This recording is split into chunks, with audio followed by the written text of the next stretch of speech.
Hello guys, assalamualaikum, welcome back di Ini Movie Channel. Kali ini aku akan melanjutkan cerita film Golmaal Again bagian kedua.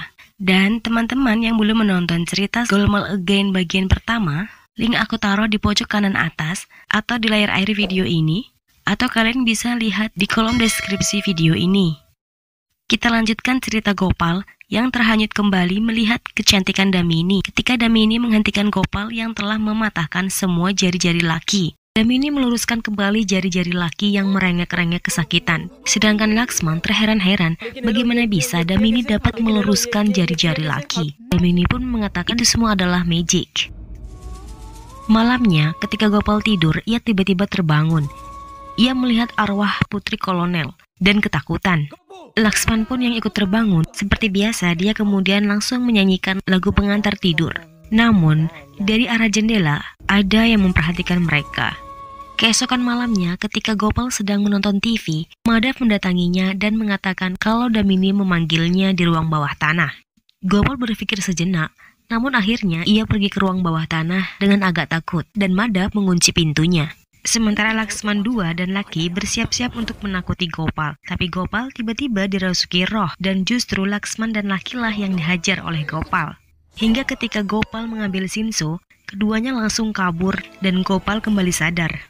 Paginya Madhav dan kawan-kawan mendatangi Vasu dan memintanya untuk melakukan sesuatu. Karena Madhav dan kawan-kawan gagal menakut-nakuti mereka semua. Vasu pun menyuruh Madhav dan kawan-kawan untuk membakar rumah itu. Awalnya mereka menolak. Namun begitu bayarannya 2 kali lipat, tawaran itu langsung diterima.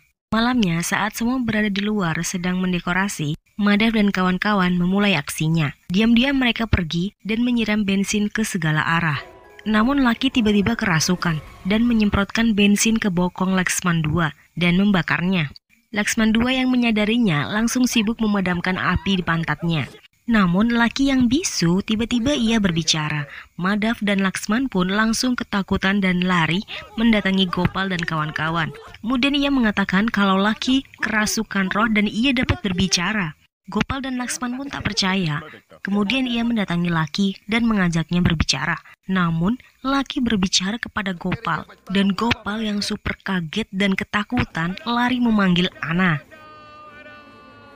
Akhirnya Gopal memutuskan untuk pergi.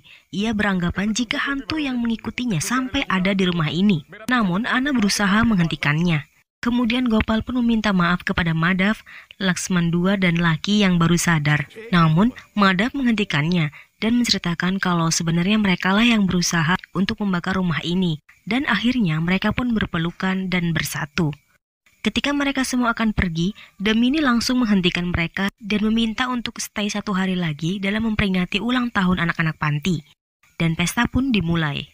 Esoknya, Madhav menyuruh Gopal untuk mengatakan perasaannya kepada Damini sebelum mereka pergi.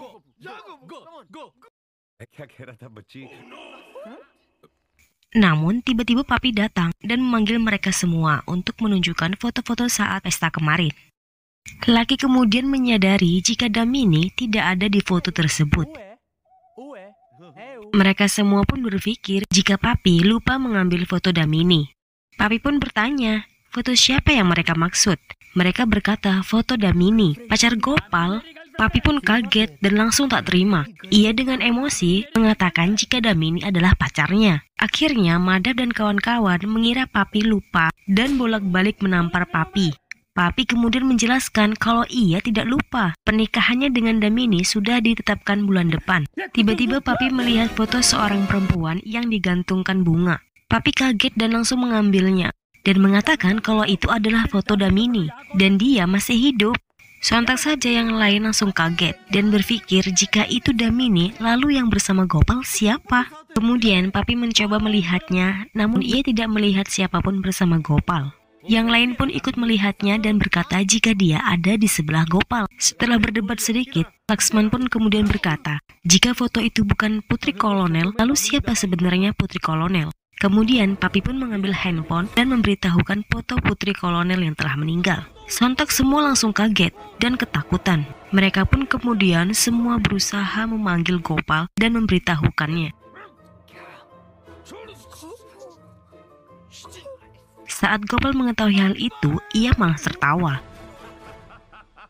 Hingga Damini tiba-tiba ada di depan mereka, sedang Gopal yang masih belum percaya mencoba berbicara kepada Damini, namun ia kaget ketika akan menyentuh Damini.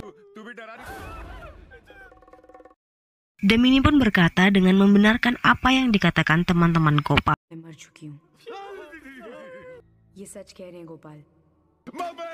Dan akhirnya mereka semua lari ketakutan dan hendak keluar, namun hanya Gopal yang berhasil keluar.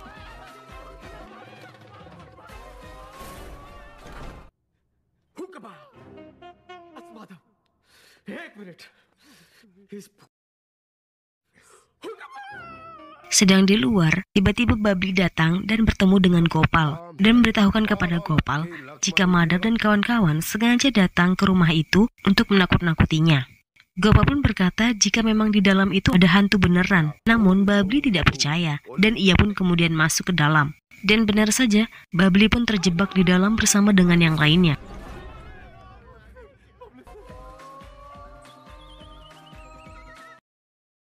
Kali ini giliran Fasulubai yang datang dan bertemu Gopal. Gopal pun memberitahukan kalau di dalam ada hantu.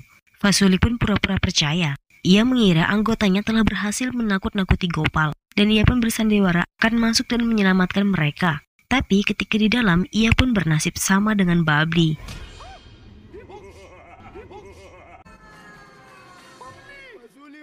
Kali ini giliran Ana yang datang dan bertemu dengan Gopal. Gopal pun langsung berkata kepada Ana kalau Damini adalah hantu. Ana sendiri langsung membawa Gopal masuk ke dalam dengan paksa. Ternyata di dalam semua orang sedang bersembunyi. Singkat cerita, Ana pun kemudian memberitahukan nama sebenarnya hantu tersebut.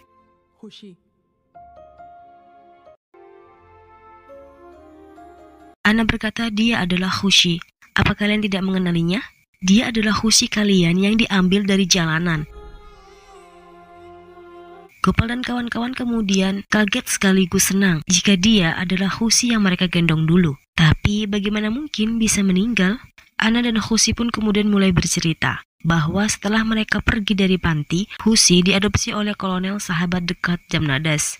Kolonel juga memiliki kebun teh di Uti. Hushi menyukai seni dan kerajinan, dan ia akan melukis dimanapun.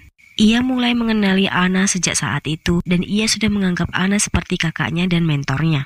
Tak lama ibu Hushi meninggal dan Baba kehilangan penglihatannya. Suatu hari Hushi bertemu dengan Nikhil setelah 7 tahun. Semakin hari mereka semakin dekat dan memutuskan untuk menikah. Namun suatu ketika Hushi tidak sengaja mendengarkan Jamnadas dan Nikhil yang sedang berdebat mengenai tanah dan panti asuhan. Jamnadas benar-benar marah dengan Nikhil. Dan Nikhil yang berubah sangar seketika langsung memukuli Jamnadas dan meninggal. Sedang Hushi dengan bodohnya ia masuk dan berkata kepada Nikhil kalau ia akan melaporkannya kepada polisi. Tapi Nikhil yang marah langsung membunuh Hushi tanpa ampun.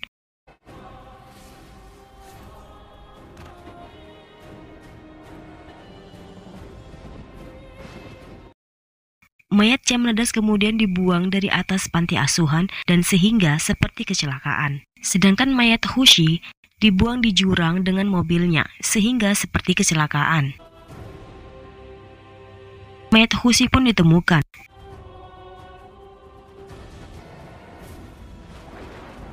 Namun saat semua orang hendak pergi, Ana berbalik dan melihat roh Hushi yang berdiri. Dan keesokannya, Nikhil yang merupakan keponakan Jamnadas kembali ke Dubai. Sebenarnya Ana ingin melaporkannya ke polisi, tapi polisi tak mungkin percaya, sehingga Ana bertemu dengan mereka berlima saat di rumah kolonel. Ana bingung mengapa hanya mereka berlima yang dapat melihat Hushi. Ana berpikir mungkin ini pertanda kalau hanya merekalah yang dapat menolong Hushi dan Panti. Tapi untuk itu, Ana harus menunggu dulu agar mereka semua dapat akur dan bersatu dan menyelamatkan anak Panti. Saat ini semua orang berkumpul. Mereka menyuruh Pak Dandi untuk segera menangkap Nikhil dan Vasu. Namun polisi itu mengatakan tidak bisa karena tidak ada bukti kecuali jika Vasu mengakui kejahatannya. Kemudian tiba-tiba Laksman punya ide, yaitu untuk menakut-nakuti Vasu agar ia mau mengakui kejahatannya. Keesokannya saat Vasu hendak makan, semua masih berlanjut. Vasu masih terus dihantui oleh Hushi.